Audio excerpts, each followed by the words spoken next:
So what we're going to look at next with confidence intervals has to do with confidence intervals involving quantitative data. And there's essentially two different types of confidence intervals that are involved with quantitative data, one of which is what's known as a one sample Z interval. So some different things that kind of go with a one sample Z interval. First off, this right here is the formula for a one sample Z interval, and it's X bar plus or minus Z star times the population standard deviation over the square root of the sample size.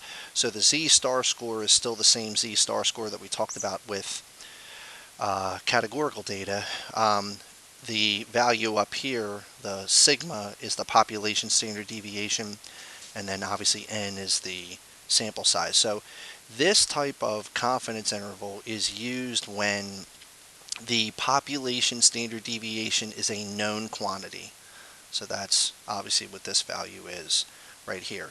So just some other things that go with the formula, one of which is just remember that the Z star score times the standard deviation over the square root of n, that's what's known as the margin of error. I'll just kind of make a note of that up here. That's what's known as the margin of error for this particular confidence interval. And then the standard deviation divided by the square root of the sample size, this is what's known as the standard error. So just some terminology things that go with that formula there. So here's an example of just some different things with a one sample Z interval.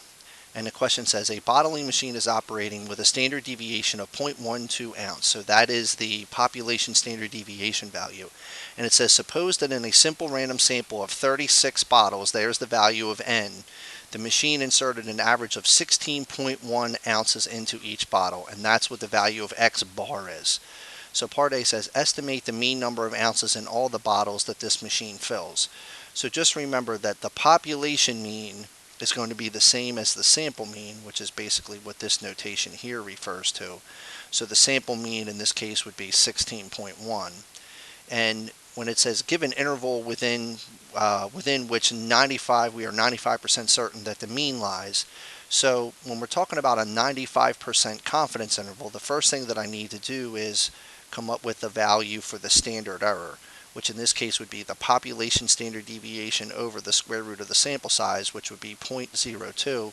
And if I take that with the point estimate of X bar and kind of put everything together using the confidence interval formula, I would have the sample mean, which in this case was 16.1, plus or minus the Z star score, which for 95% would be 1.96, times the standard error, which in this case the 0.02 comes from this value here, dividing the population standard deviation over the square root of the sample size.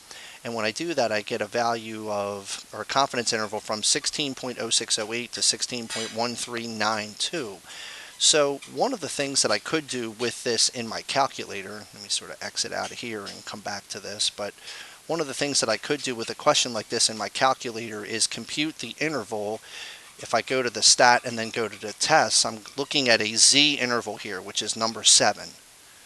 So when you go to do the Z interval, there's two different types of intervals that your calculator will compute. One is if you have actual data values, which in this case we do not have, or if you have a summary of what the data values are, which is what stats are, which is what I'm going to click here. And then if you go to stats, you'll notice it has all these different values that you need to compute the confidence interval, one of which is what the population standard deviation is. So if I come back to this question again, which is this question right here,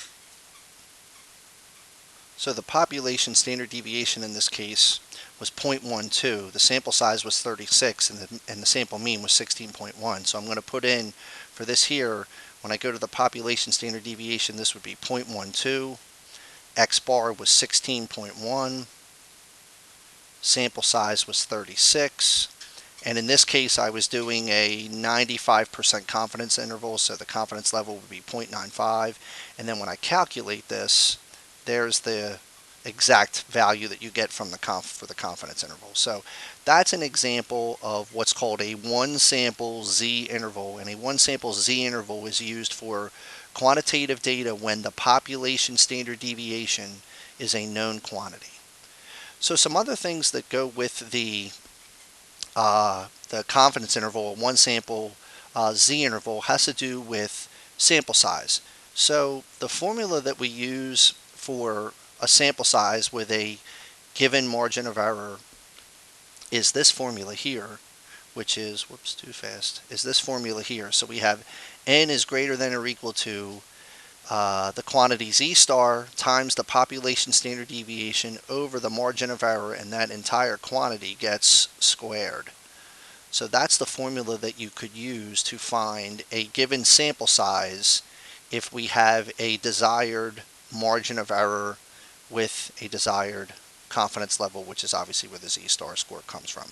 So an example of this would be a question like this here, and it says researchers would like to estimate the mean cholesterol level of a particular variety of monkey that is often used in laboratory experiments. They would like their estimate to be within 1 milligram per deciliter of the true value, so there's the margin of error. And they would like to do this at a 95% confidence level, so there's the confidence level that you need to use. A previous study involving this variety of monkey suggests that the standard deviation of the cholesterol level is about 5 milligrams per deciliter, so there's the population standard deviation. So to do this, I'm going to take that sample size formula and I'm going to take the z-star score for 95%, which would be 1.96, times the population standard deviation, which is 5, over the margin of error, which is 1, and I square the entire quantity. And when I do that, I get a value that's roughly 96.04. So just remember, when you get a value like this at the end, always round it up. So we would round up to 90. So we would say we need 97 monkeys to ensure that the margin of error is no more than 1 milligram per deciliter at a 95% confidence level. So a similar type of question in regards to that is something like this. And the question says, at a certain plant, batteries are produced with a life expectancy that has a variance of 5.76 months squared. So remember, the variance is the standard deviation squared. So to find what the standard deviation is, I would need to take this value and take the square root of it. Suppose the mean life expectancy of a simple random sample of 64 batteries, there's the value of n, is 12.35 months, and there's the value of x bar. And the question says to find a 90% confidence interval estimate of life expectancy for all batteries produced at this plant. So to do that, I'm going to use the formula for a one sample z interval.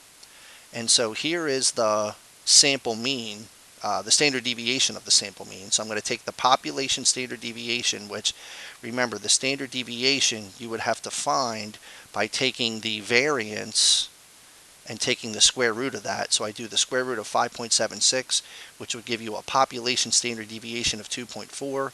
So then to find the standard deviation of the statistic, I'm going to do the population standard deviation over the square root of the sample size, which comes out to be roughly 0.3. And now I'm going to take that and use the confidence interval, or the formula for the confidence interval. So here's the sample mean, 12.35, times the z-star score for 90%, which would be 1.65, times the standard error, which I'm getting from, obviously, this value right here. And when I do that, I get a value of, or confidence interval of 11.8565 to 12.8435.